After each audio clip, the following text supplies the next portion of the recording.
to transform the lives of vulnerable children and families through reshaping and reconstructing governmental systems in education and child welfare. As the CEO and founder of the New York City-based community organization I Raise Girls and Boys International Cooperation, her work has impacted more than 30,000 vulnerable children in New York City and beyond. In an effort to address the New York State school mental health crisis in 2014, Shanequa designed a school mental health program which has become a model during COVID-19 in reshaping mental health services in New York City schools. She completed the IPP program last year. Welcome, Shanequa. Thank you so much, Salima, for that awesome introduction, and shout out to our amazing Professor Matt back there. Can we give it up for Professor Matt? He's been pouring out all week.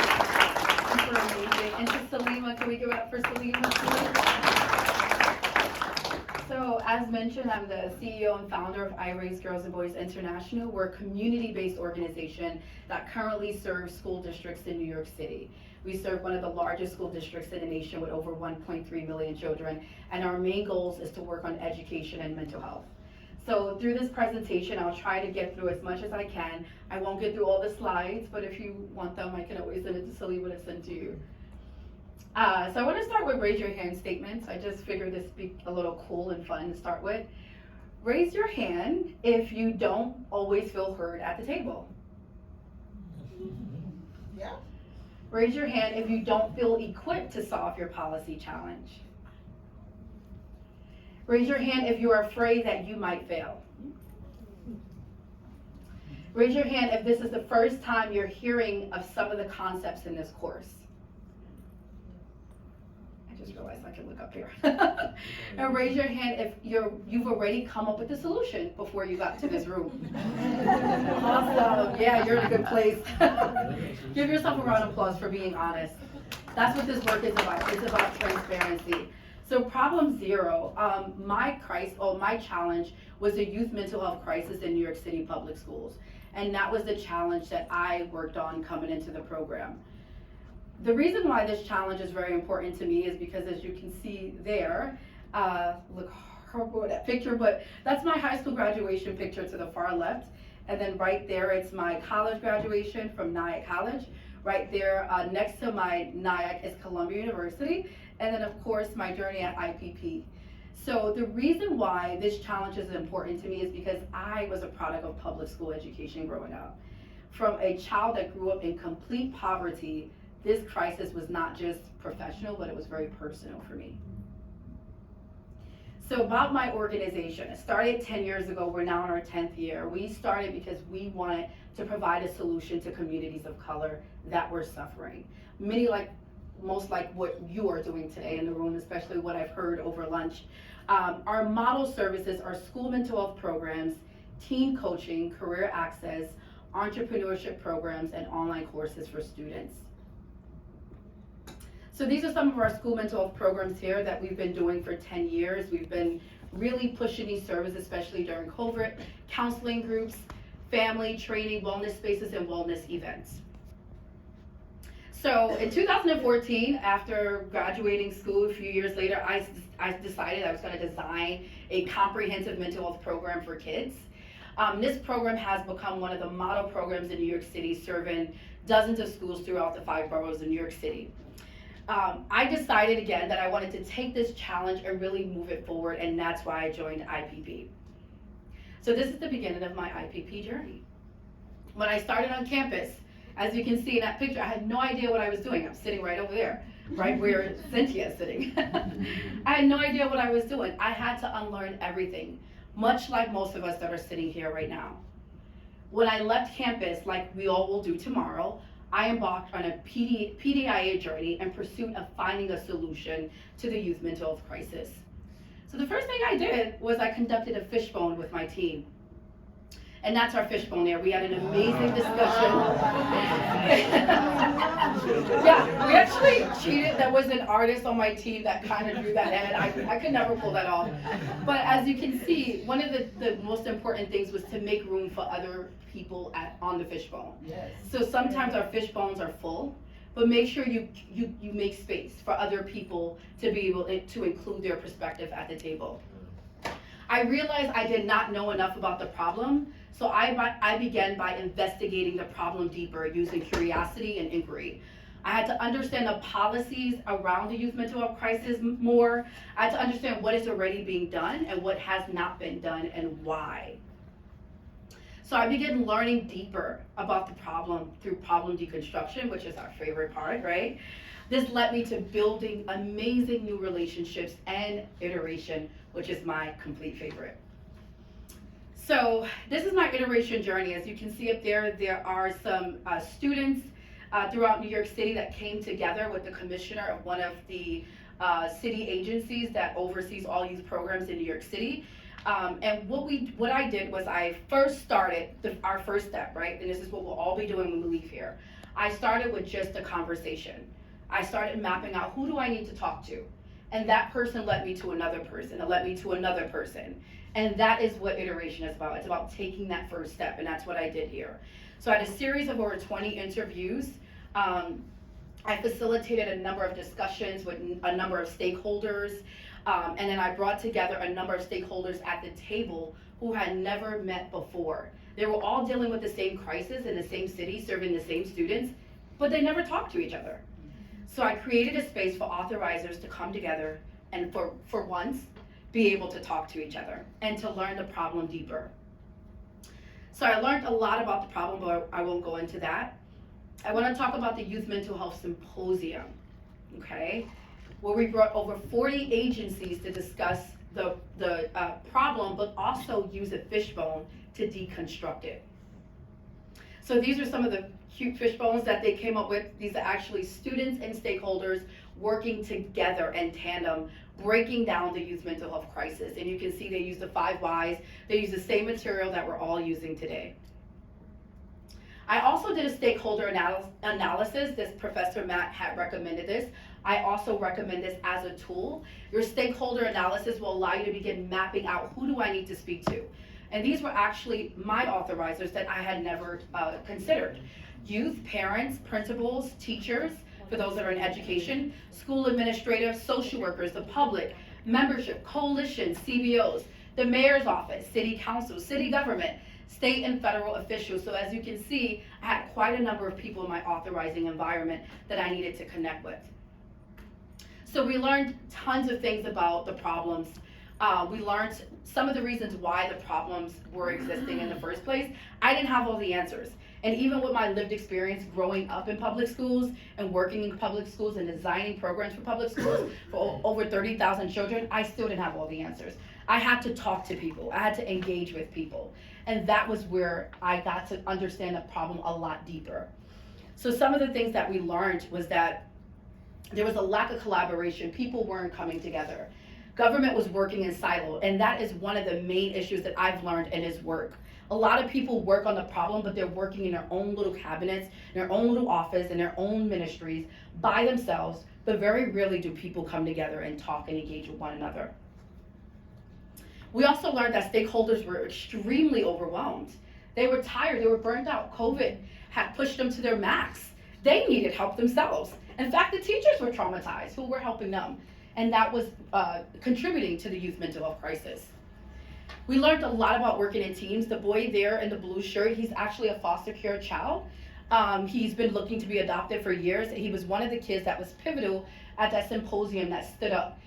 He actually is diagnosed with bipolar disorder and anxiety disorder. And he talked about how the youth mental health crisis has been affecting him. And for the first time, that lady that he's holding is a lady that works with the city government. They came together and they were able to break the grounds and come to break the lines and come to common ground. And that's where you see, actually at the symposium, them hugging and crying. We learned a lot about potential solutions. So we looked at our latent practices and we came up with amazing solutions. That's actually the commissioner there meeting with one of the other directors of a large organization of New York City. And finally, we realized that youth were looking for a place to be heard. They did not feel heard. So our authorizers, we thought was the mayor of New York City, and yeah, in fact, he is, but our youth were also the authorizers, and we were forgetting about them. So we embarked on a listening session following a symposium to learn more about what young people wanted. And what we realized is that youth wanted a space to be heard. And so this was one of the discoveries that came out of the iteration process.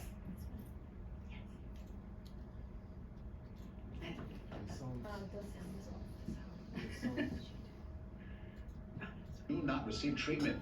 And that's why we've launched a series of reports called Breaking the Stigma, Children and Mental Health.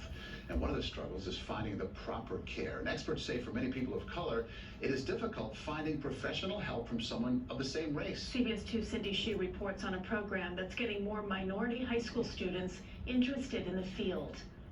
Shanequa Moore is kicking off the first mental health career class at Health Opportunities High School in the Bronx, the same school she graduated from years ago. Sometimes if you have a parent that has depression or a mental disorder, being in that environment, you could be more likely to also get a mental health disorder. Moore grew up in the South Bronx in poverty and surrounded by crime. I was exposed to a lot. Community violence, unfortunately seeing people that I grew up with murdered.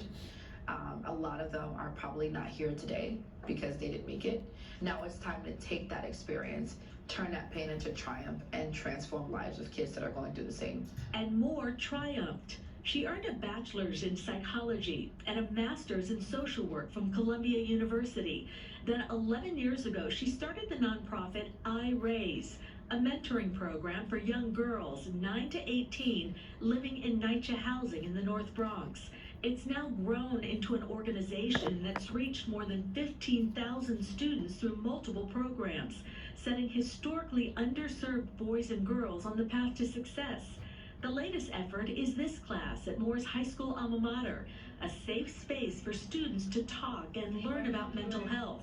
Senior Gerard Hagan was pleasantly surprised. I've been in a lot of different settings where people say it's open and people have their own ideas, but this one really had, conversation and back and forth kind of topics. I felt like the class was really amazing. I got to open up with the teachers. Even though this was my first time, I really look forward to this class. In this weekly. All right, so I just wanted you to get insight. Can we go back to it? I'll speed it up and I know I'm out of time.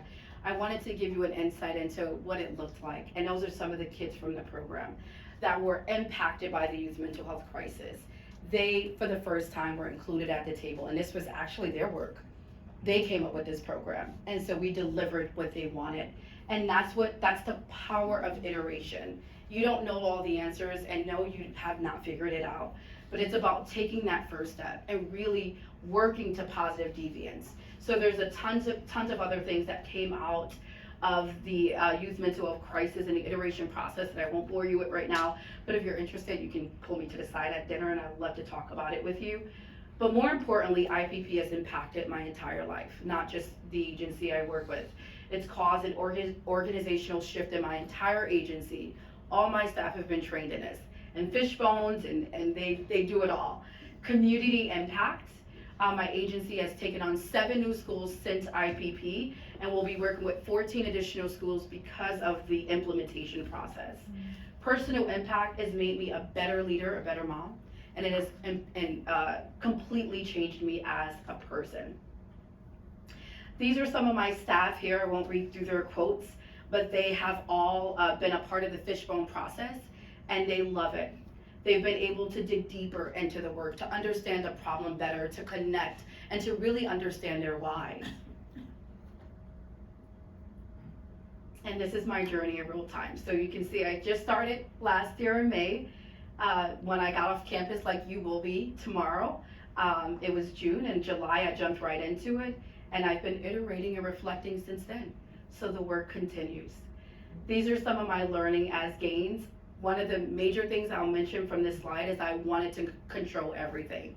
I wanted to control the outcome. So for those that are like control freaks there, like me, yeah, like I see you. I had to let go of not knowing the next, and I had to embrace the unknown, and that was really scary for me. I won't play this, but I can share the video later, but that's a year later, just showing some of the work. And what's next? I've been empowering social workers in New York City to adopt PDIA, so that we can change the face of social work and really dig deeper into dealing with the youth mental health crisis. So these are some of the workshops I've taught with permission from Salima in New York City, and I'll be continuing to teach these to continue educating social workers and mental health workers about the crisis to adopt the PDIA framework. And there are a lot of new discoveries that have come from this that will also be implemented in New York City. So from one IPP to another, when you leave campus and it's time to face the world and go back to your institutions, your countries, your cities, this is when the real work begins. The real work begins with you. And you've probably figured out after Rob's session yesterday that this all starts and ends with you. Problems are actually opportunities. Crises and emergencies are opportunities. There are entry points to change. And rest. Be okay with resting. We do so much, we pour out so much. I heard from Bruno that you guys are gonna have a session tomorrow on anxiety. I love that. Be okay with resting. As leaders, you gotta take care of yourself first. And that's one of the most important things in this work. And celebrate small wins. Celebrate small successes, no matter how small it is. Celebrate it. You get to redefine what success is with your team. And remember that all of this is about people. It's all about people. It's about working with people. IPP, we're more than a community. We're a family. That's who we are. I'm gonna end this with, I like about it. Raise your hands if you care about people. Awesome. Raise your hand if you're willing to take a risk. Raise your hand if you're willing to embrace failure. I see some hands not raised. Raise your hand if you believe you're one of the solutions to the problem you're facing. All hands should be raised. And raise your hand if you will take the next step after you leave campus tomorrow. Yeah. Awesome. Give yourself a round of applause.